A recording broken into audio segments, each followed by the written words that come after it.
Hello, welcome back my YouTube channel Jyoti education and motivation. Please मेरे channel को like करें, subscribe करें।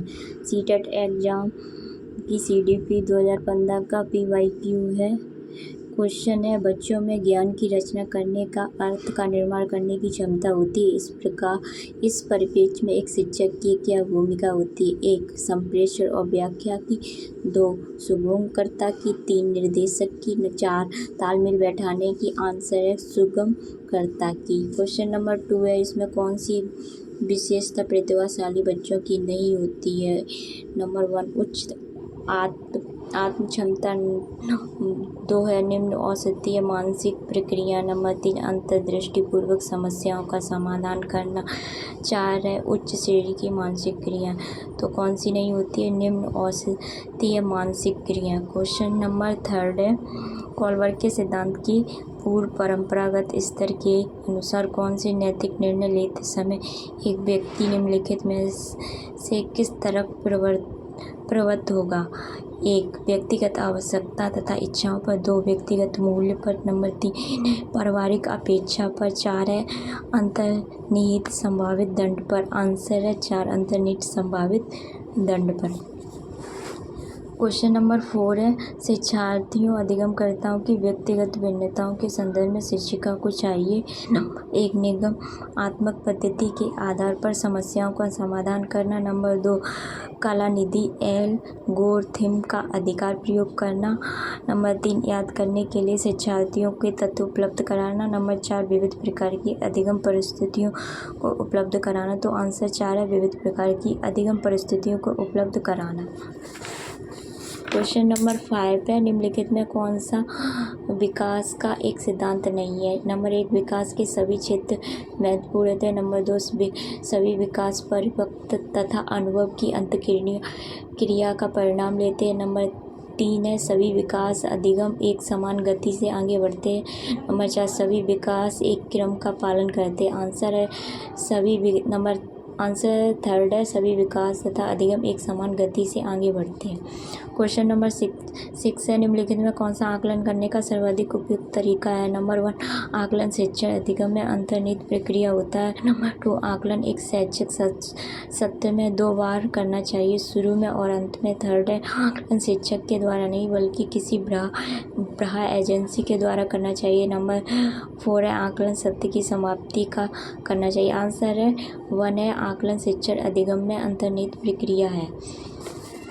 Question number 7 है, निम्नलिखित में कौन सा सृजनात्मक से संबंधित है? नंबर 1 अभिसारी चिंतन, नंबर 2 साम्यविक चिंतन, नंबर 3 अहंवादी चिंतन, नंबर 4 अपसारी चिंतन।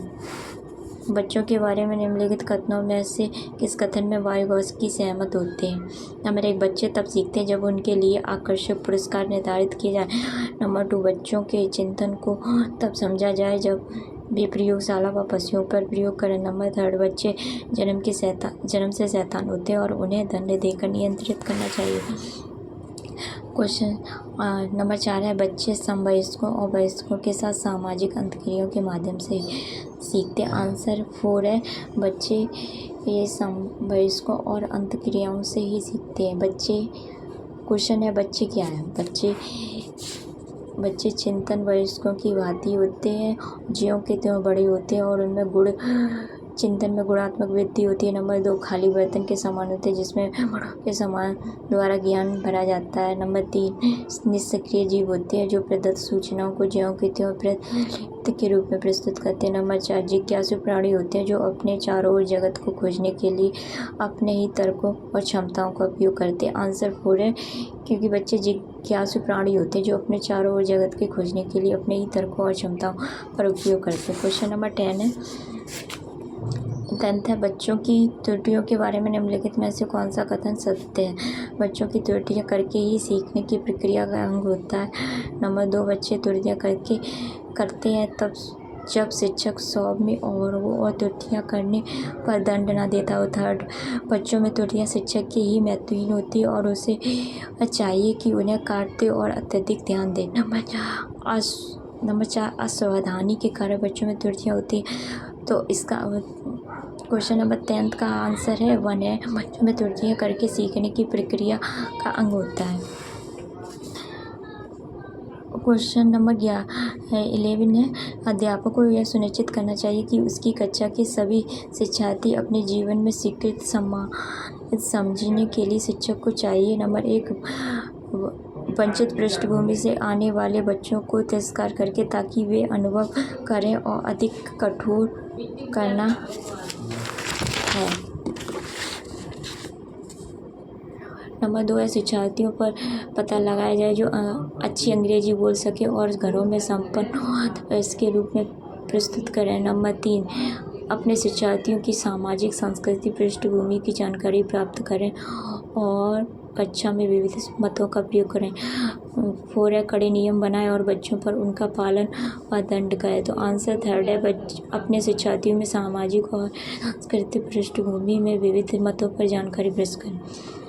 क्वेश्चन नंबर 12, सुरेश सामान्य रूप से एक शांत कमरे में अकेले पढ़ना चाहता है, जबकि मदन एक समूह में अपने मित्रों के साथ पढ़ना चाहता है। तो उनकी डैश भिन्नता के कारण है। नंबर 1, अभिक्षमता। नंबर 2, अधिगम शैली। नंबर 3 नंबर 3 है, परावर्तकर्ता स्तर। नंबर 4 है, मूल। तो आंसर है अधिगम शैली। प्लीज़ मेरे चैनल को लाइक करें, सब्सक्राइब करें। Thank you.